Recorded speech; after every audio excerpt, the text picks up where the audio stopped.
کیونکہ رمضان المبارک کا آغاز ہوا ہی چاہتا ہے۔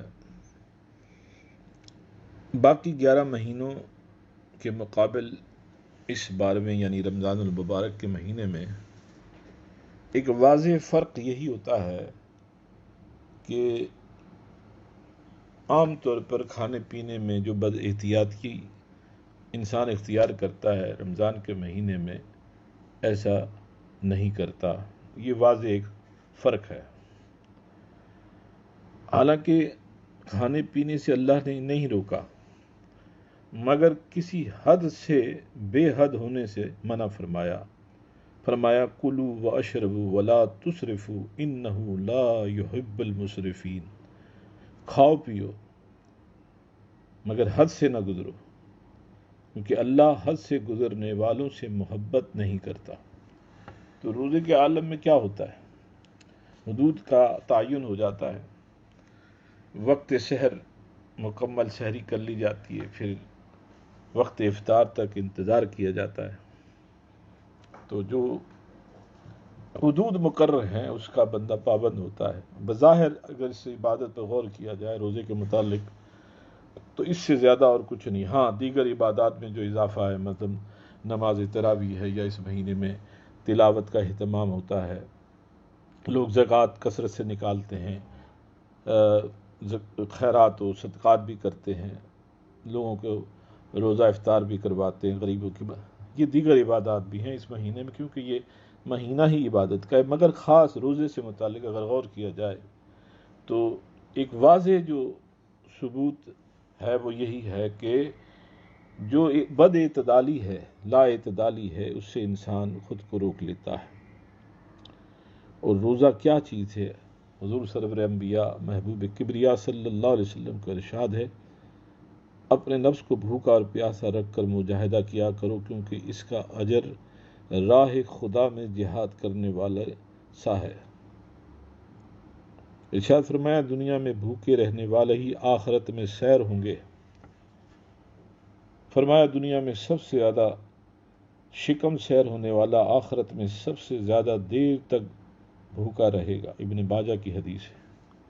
اب فی زمانہ حالات پر غور کریں، کھانے پینے میں انسان کی جو حرص و ہوس ہے وہ کوئی ڈھکی چھپی نہیں، ہمہ وقت کھانے پینے کی طرف متوجہ رہتا ہے۔ مگر اس ارشاد کی روشنی میں کہ دنیا میں بھوکے رہنے والے ہی آخرت میں سیر ہوں گے، اور جو دنیا میں کھانے پینے پر ڈٹے رہتے ہیں، ہر وقت کھانا پینا ان کے مزاج، طبیعت اور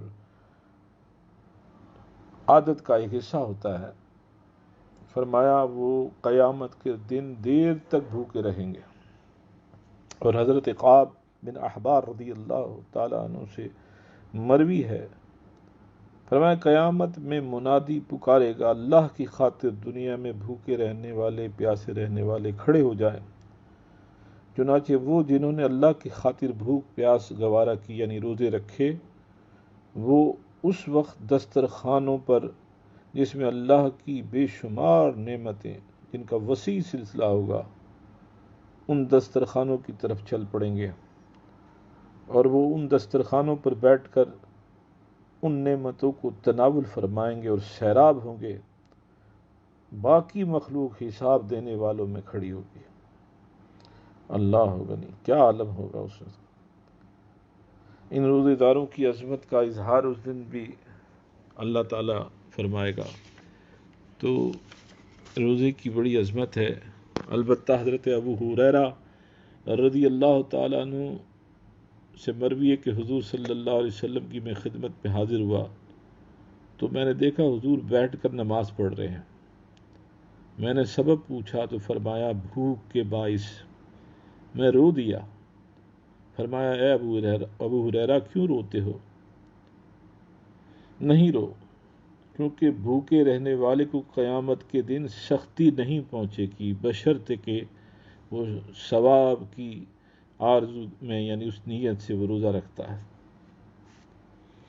حضور رحمت عالم صلی اللہ علیہ وسلم ارشاد فرمایا ان قریب میری امت میں ایسے لوگ ہوں گے جو رنگ برنگ کے کھانے کھائیں گے اور طرح طرح کی چیزیں پیا کریں گے، اور قسم کے کپڑے پہنیں گے اور خوب باتیں بنائیں گے، یعنی فضول باتیں کریں گے۔ فرمایا وہ میری امت کے انتہائی برے لوگ ہوں گے، طبرانی شریف کی حدیث ہے۔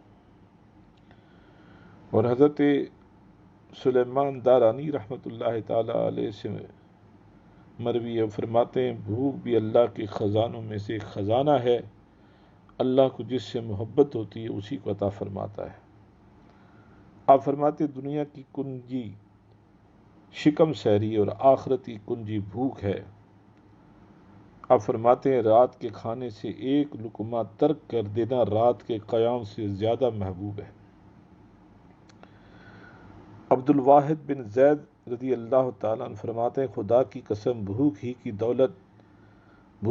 بدولت لوگ پانی پر چلے، بھوک ہی کی بدولت زمین پر شرق سے مغرب تک ان کے لیے زمین سمیٹ دی گئی۔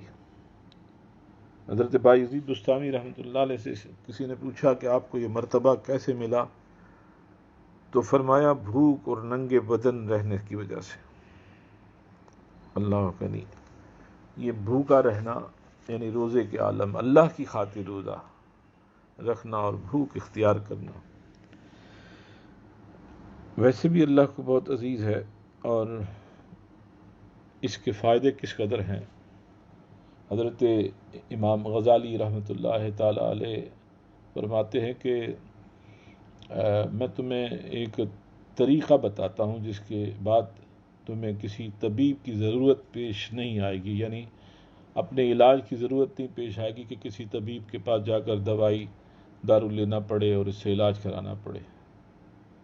تو انہوں نے حکمت بھری بات ارشاد فرمائی کہ جب تک تجھے بھوک نہ لگے تو کھانا مت کھانا، اور جب بھوک باقی رہ جائے اس عالم میں کھانا چھوڑ دینا۔